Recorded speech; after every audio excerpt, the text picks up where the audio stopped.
அனைவருக்கும் வணக்கம். ஐபோவான். இன்றைய இந்த நிகழ்ச்சியானது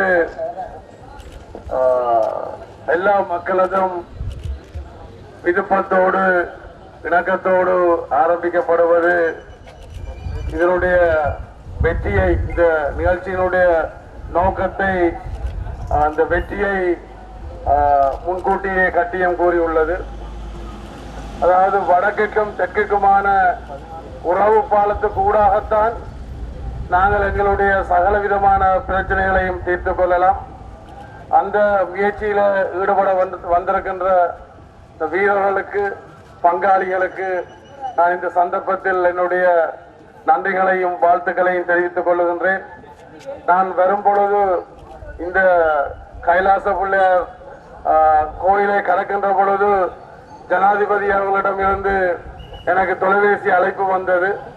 ஜனாதிபதி அவர்கள் தெரிவித்தார்கள், தன்னுடைய வாழ்த்துக்களை இந்த வீரர்களுக்கு கொடுக்குமாறும் தன்னுடைய அரசாங்கம் தன்னால் முடிந்த அளவுக்கு செய்யும் வேண்டும் இந்த பங்காளிகளுக்கு, வீரர்களுக்கு தெரிவிக்குமாறு நான் இந்த கோயிலை கடக்கின்ற பொழுது என்னிடம் தெரிவித்திருந்தார்கள். அதுபோல நேற்றைக்கு அமைச்சரவையில் கூட இந்த அரசாங்கத்தினுடைய ஒரு வேலை திட்டம் ஒன்று இருக்கின்றது.